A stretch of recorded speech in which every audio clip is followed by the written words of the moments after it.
In deciding what topic to use for my demonstration speech, I read and reread the comments of my classmates.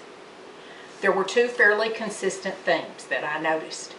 And almost 90% of the respondents, whether male or female, they said that they enjoyed being outdoors.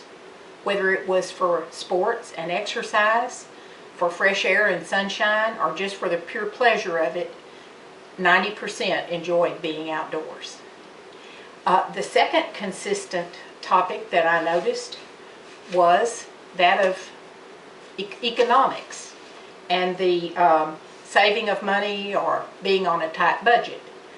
Now, I don't consider myself elderly, but I am elderly. I'm 62 years old, and most of my classmates are young and have children, many of them. Well, something that we really have in common is being on a tight budget. Whether you're at the beginning of your life or at the end, you've missed those middle years where you have accumulated and work hard and make a lot of money. So this is something that I thought everyone could enjoy. It doesn't cost very much, and I decided that would be a good thing, planting a flower garden, something I had wanted to do for a long time, and especially at my new home. So this month's Rural Arkansas magazine had an article in it called "For the Birds, Transforming Your Yard into a Bird Haven." And I used a lot of the things from this article in constructing my bird garden. I love birds, and I have bird feeders and hummingbird feeders and bird baths scattered all around my yard. The article said that even better than bird feeders and bird baths is a place that has flowers, trees, and native shrubs for the birds to enjoy. The Audubon Society and the U.S. Department of Interior say that there has been a distinct decline in backyard birds since 1967. And this activity is something that we can do to help the environment and to help the birds, backyard birds, keep from becoming extinct, and something that we can also enjoy at the same time. Well, this made me think of the flowers and vines that come up in the woods near my home. What a great economical way to plant a garden. I had an unsightly septic tank lid right in my front door, and also a redbud tree that had come up randomly that almost blocked the entrance to my front door. So I thought that a flower garden bird haven could make the redbud tree a focal point, cover up the unsightly septic tank lid, and create a bird sanctuary at the same time. For potting soil, I used the dirt that had accumulated around the base of my 150-year-old oak trees in my yard. And as you can see, it is very porous and dark, rich soil, and it also incorporates a bird's favorite food, worms. I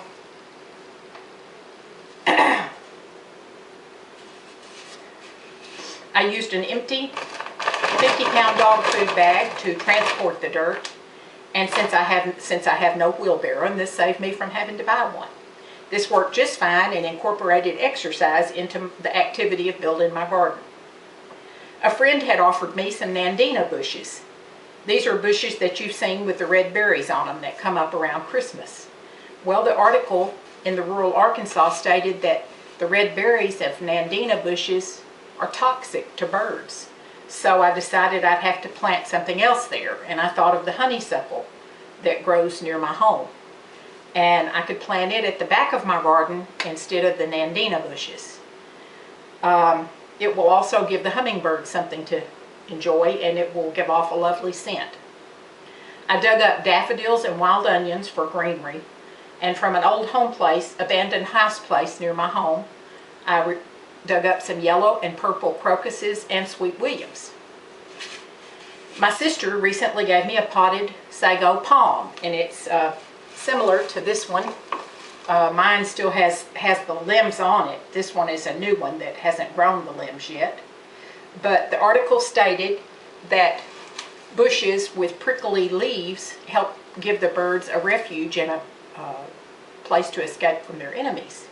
So I planted this sago palm, which is about 3 feet tall, on the opposite end of the garden from the redbud tree, and it kind of balances out the garden. And in the very center, I placed my bird bath. The article stated that birds bathe for several reasons. It helps them to stay cool in the summer, it helps them to stay warm in the winter, and it aids them in flight. I did not know this, so I learned many things during this project. I hung my bird feeders from the redbud tree, and last but not least, I needed a beautiful edging around my garden. I first thought of getting some metal edging that maybe someone had taken to the local metal yard that was still useful. I thought I could pick it up pretty cheap and, you know, still have very little expense. But then I thought of the rocks that get pushed to the side on my dirt road. These are large rocks, and I'll show you some of them. Here's one. They are as big as the palm of my hand, and they were absolutely free to me. So again, I use my empty dog food sacks. I have a lot of them, and I put as many as I could easily carry at one time.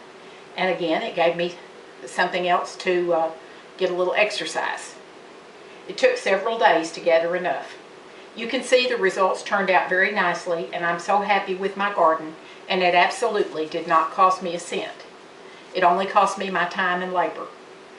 All of my plants and materials came from within a mile radius of my home. This is a project that any of you can do for a fun outdoor activity with your children or your spouse or by yourself, and you'll get pleasure from it for a long time. As you watch the flowers bloom and grow, you'll enjoy watching the birds it attracts and the butterflies, and you can be proud of doing something magical to help in the conservation of our birds. It doesn't hurt anything that the cost of this little project can be as little or as much as you would like to spend. Thank you for your time.